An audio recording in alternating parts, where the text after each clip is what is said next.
अगर मेरी बहनें मुझे पर्दे में सुन रही हैं, वो भी ख़ास तौर पे, और नौजवानों जो आप यहाँ बैठे हैं, बाज़ औक़ात हम अल्लाह ताला की बारगाह में कमी नेमत का शिकवा करते हैं।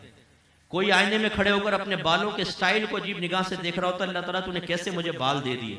कोई नाक को देखता है, कोई अपने रंगत को देख रहा होता है, कोई कद काट को, कोई अपने छोटे घर को, कोई तंगदस्ती के तसलसल को देखता है, तो अल्लाह ताला की बारगाह में शिकवे कर रहा होता है। खुदा की कसम, अल्लाह ने आपको वो नेमत अता फरमाई है कि उस नेमत पर तवज्जो कर ले, हर नेमत की कमी का शिकवा दूर हो जाएगा।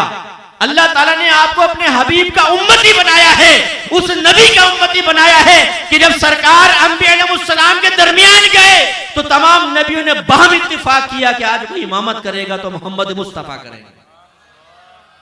मेरे और आपके नबी ने इमामत फरमाई, हम उनके उम्मती। इतनी बड़ी नेमत अल्लाह ने अता फरमाई। मैं अक्सर अर्ज करता हूं, अल्लाह ताला ने हमें मुसलमान बनाया, अपने हबीब की उम्मत में पैदा फरमाया और अहले मोहब्बत में से बनाया। इन तीन नेमतों को एक तरफ रखें और पूरी कायनात की नेमतें एक तरफ रखें। दयानतदारी से बताइए कौन सी नेमत बड़ी है? अगर अल्लाह ताला चाहता तो अपने अदल इंसाफ से आपको मुझे किसी काफिर के घर में पैदा करता। हम बुतों की पूजा कर रहे होते, ईसा अलैहिस्सलाम को अल्लाह का बेटा मान रहे होते, उज़ैर अलैहिस्सलाम को अल्लाह का बेटा मानते, आग की पूजा कर रहे होते, हमेशा हमेशा जहन्नम में जलते।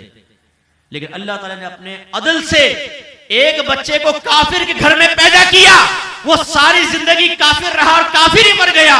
और अल्लाह ने अपने फजल से आपको मुझे एक मुसलमान घराने में पैदा किया। मुसलमान है, इंशाअल्लाह मुसलमान मरेंगे। तो वो अल्लाह का अदल है, ये अल्लाह का फजल है। ना उस बच्चे का कसूर, ना आपका मेरा कमाल, ये मेरा रब का कमाल है। एक को वहां पैदा किया और एक को अपने हबीब का उम्मती बनाया। शुक्रिया अदा करना चाहिए। फिर पिछली कौमों के भी लोग थे, पिछले नबी के भी उम्मती गुजरे। अल्लाह ताला चाहता मुसलमान ही बनाता, पिछले किसी नबी की उम्मत में पैदा कर देता। लेकिन अल्लाह ताला ने आपको मुझे अपने हबीब की उम्मत में पैदा फरमाया। ये क्या कम शरफ है?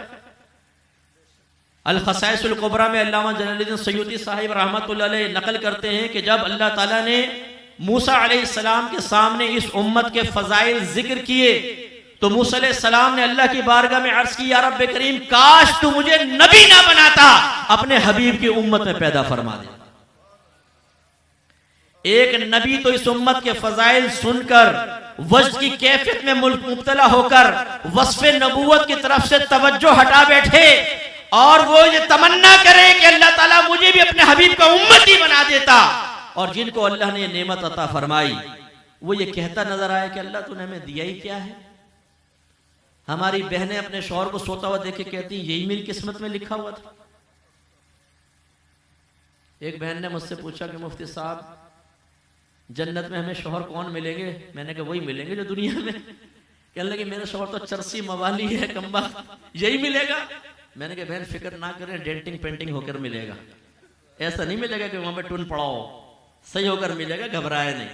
तो हमारी बहनें मौजूदा नेमतें जो अल्लाह ने दी हैं बगैर तलब के, उन पर तवज्जो नहीं होती। ये क्यों नहीं, ये क्यों नहीं, ये क्यों नहीं, ये नाशुक्रापन है। अल्लाह ने आपको अपने हबीब की उम्मती बनाया और मुसलमान बनाया। अब ज़िम्नन ये बात आ गई तो मैं आपको इस पे और दो बातें अर्ज करता हूं। एक हदीस देखिए, मेरे आका सल्लल्लाहु अलैहि वसल्लम फरमाते हैं कि खुदा की कसम, जब तक मैं दाखिले जन्नत ना हो जाऊं पिछले तमाम नबियों पे जन्नत हराम है, और जब तक मेरी सारी उम्मत दाखिले जन्नत ना हो जाए पिछली उम्मतों पे जन्नत हराम है। उस वीवीआईपी प्रोटोकॉल के बारे में गौर करें आप। पहले आए हुए खड़े होंगे, फरिश्ते कहेंगे खबरदार, पहले सरकार के लाड ले जाएंगे, सरकार के चाहने वाले जाएंगे, सरकार से प्यार करने वाले जाएंगे।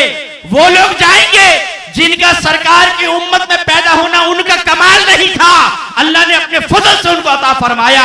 तुम पीछे रहो, सबसे पहले वो जन्नत में जाए। ये कम नेमत है, आप बताएं। और दूसरी हदीस वही सिदरतुल मुंतहा वाली, जब सरकार वहां पहुंचे, जिब्रील अमीन ने कहा रसूलल्लाह अब तो मैं आगे नहीं जा सकता हूं, जाऊंगा पर जल जाएंगे। सरकार ने फरमाया जिब्राइल कोई हाजत है हमें बताओ, हम अल्लाह की बारगाह में पेश कर। उलमा यहां बड़ी प्यारी बात बयान फरमाते कि जब हजरत इब्राहिम अलैहिस्सलाम को मंजनीक में बांधकर नमरूद आग में फेंकने लगा, यही जिब्राइल वहां आए थे और पूछा कि ए अल्लाह के खलील, अगर कोई हाजत है मुझे बताए, मैं अल्लाह की बारगाह में पेश कर दूं।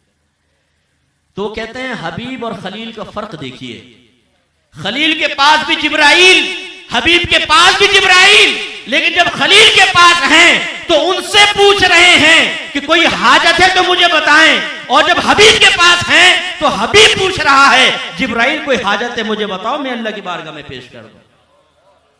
आपके नबी तो वो हैं जिनकी उम्मत में अल्लाह ने हमें पैदा फरमाया, ये कम बड़ी नेमत है।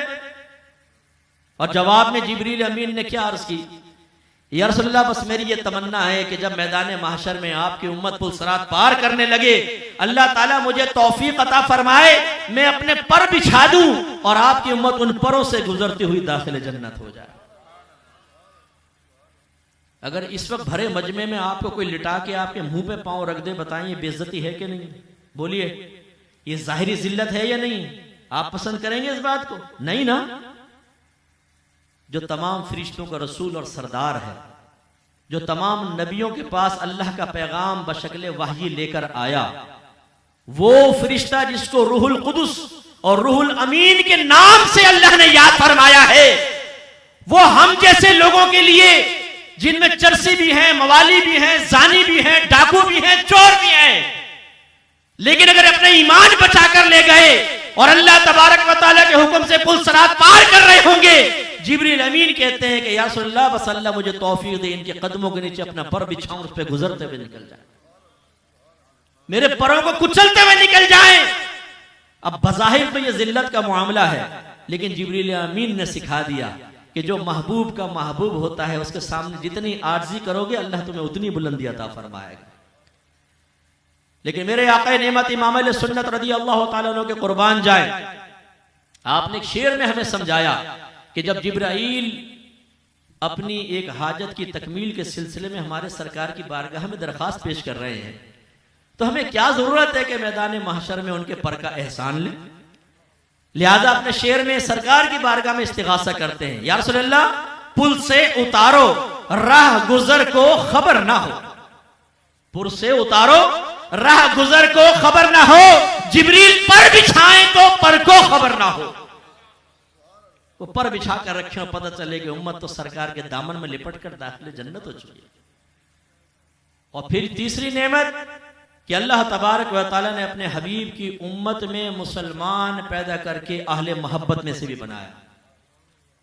हमारी कुरान पे निगाह उठती है, हदीस की तरफ निगाह जाती है, हम कमाल मुस्तफ़ा को तलाश करते हैं। अल्लाह का करम ऐसा नहीं बनाया कि कुरान और हदीस को सरकार के कमाल को घटाने के लिए इस्तेमाल किया जा रहा हो। ये इतने बड़े इनाम है, इस पर अल्लाह का शुक्र अदा करें।